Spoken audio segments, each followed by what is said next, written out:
The mining colony on Kepler 442b had been under siege for 18 standard days, when the last defensive perimeter finally collapsed. Director Maya Chen watched through her bunker's reinforced viewport as the Xerathian war machines rolled across the settlement's outer districts, their plasma cannons reducing prefabricated structures to molten slag with methodical precision. "Final transmission to Earth Command," she said into her recorder, her voice steady despite the tremor in her hands. "Colony 77 Alpha has fallen. Xerathian forces have breached all defensive positions. Civilian casualties at 93%. Recommend immediate orbital bombardment of the colony to prevent Xerathian acquisition of our mining technology." Behind her, the surviving colonists, barely 200 out of the original 3,000, huddled in the reinforced emergency shelter that had been carved deep into the planet's bedrock. Children clung to their parents, while the adults maintained a stoic silence. Everyone knew what came next. The Xerathians didn't take prisoners.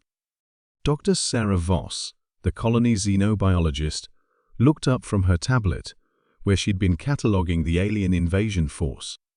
"Their bioforms are adapting to our weapons faster than anticipated. The immunity cells in their exoskeletons have evolved to absorb our plasma fire completely. It's like they're learning from each engagement." Maya nodded grimly. The Xerathians were unlike any enemy humanity had faced in their expansion across the galaxy. Part organic, part machine, they consumed worlds, not for resources, but for the pure imperative of expansion.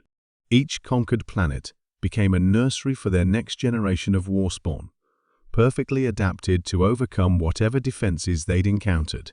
Director called Engineer Rodriguez from the communications station, his face pale with static interference from the alien jamming systems. "I'm getting fragmentary signals from the other colonies. Kepler 438b. Proxima Centauri. They're all going dark, one by one." The scope of the disaster was becoming clear. This wasn't just an attack on their colony, it was a coordinated assault on humanity's entire outer rim settlements. The Xerathians had apparently been planning this offensive for years, maybe decades. A thunderous crash shook the bunker as something massive impacted the surface above them. Through the viewport, Maya could see Xerathian drill borers beginning to carve through the rocky substrate. Their chitinous forms moved with insectile precision, guided by biomechanical intelligence that could calculate the bunker's exact location. "They found us," whispered Dr. Voss. Maya activated the bunker's self-destruct sequence, her finger hovering over the final authorization key. It was better to die quickly than to become raw material for the Xerathian biofactories. She had seen the intelligence reports from the first contact incidents, humans transformed into living components for alien war machines, their neural patterns harvested to create hybrid soldier construct. "I'm sorry," she told the colonists. "We fought as long as we could." The children were crying now, and some of the adults had begun reciting prayers in half a dozen different languages. Maya closed her eyes and prepared to press the button that would collapse the bunker and incinerate everyone inside. That's when the sky caught fire. Through the viewport, Maya watched in stunned amazement as something impossible happened above the colony. The Xerathian forces, which had been methodically advancing for over 2 weeks, suddenly began exploding in brilliant cascades of orange and blue flame. War forms that had shrugged off the colony's heaviest weapons disintegrated like paper dolls in a furnace. "My God," breathed Engineer Rodriguez. "What is that?" Descending through the smoke and flame came ships unlike anything in the Colonial Defense database. They were sleek, predatory things that moved through the atmosphere with impossible grace, their hulls seeming to shift between states of matter as they deployed weapons that bent the laws of physics. Beam weapons that didn't just destroy targets, but seemed to edit them out of existence entirely. Kinetic projectiles that struck with the force of small nuclear weapons, but left no radiation. "Those aren't ours," Dr. Voss said, her voice filled with wonder and terror. "Look at the hull configurations, the propulsion signatures. Those ships are at least 2 centuries ahead of our technology."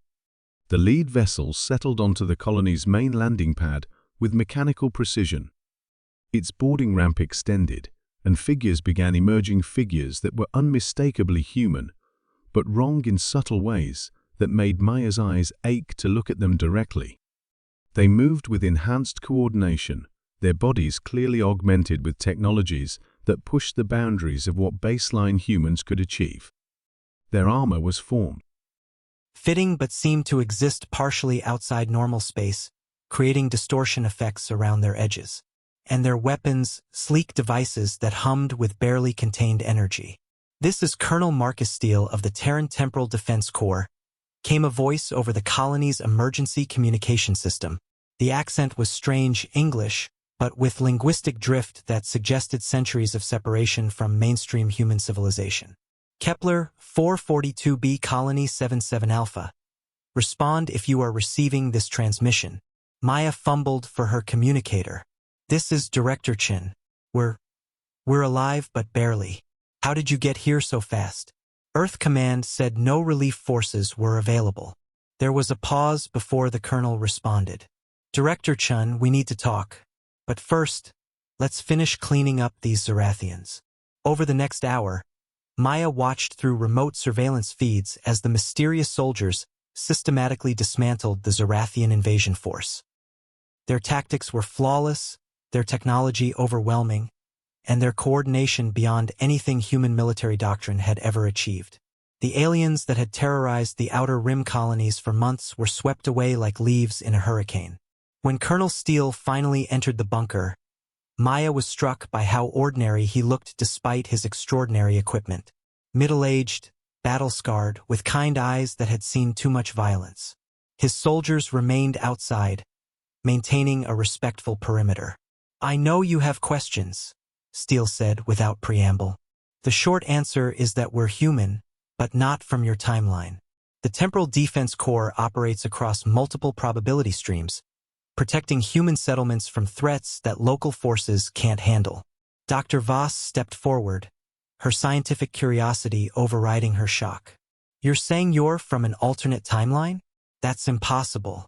The energy requirements alone would bankrupt entire star systems using your current technology," Steele agreed. "But we've had advantages you haven't. Knowledge of what works, what fails, what's coming next. We've been fighting the Zarathians for 300 years across dozens of timelines. This is the first universe where we've managed to stop them before they consumed more than a few Outer Rim worlds." Maya felt the implications crashing over her like a tidal wave. "You're saying that in other timelines they won?" "In most timelines, yes. Humanity fell within 50 years of first contact. But each defeat taught us something new. Eventually, we learned how to fight them effectively. How to build the weapons, develop the tactics, create the soldiers capable of winning." The colonel gestured to his equipment. "Everything we're using came from studying Zarathian technology across multiple conquered timelines. We know their weaknesses because we've seen their victories.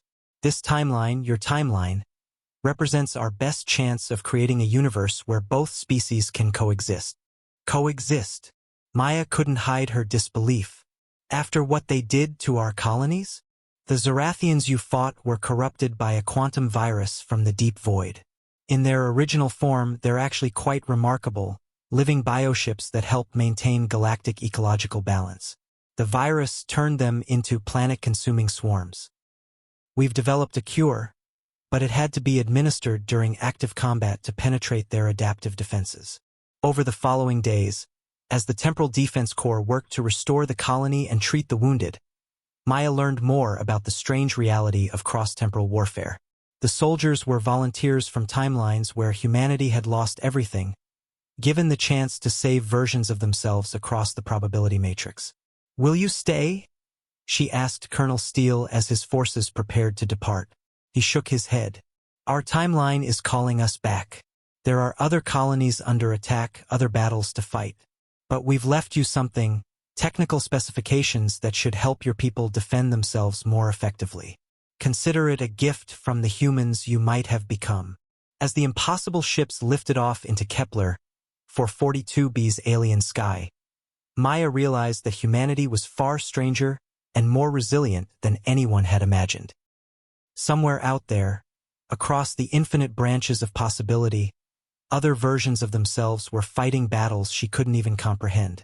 The war for survival had taken on dimensions she was only beginning to understand.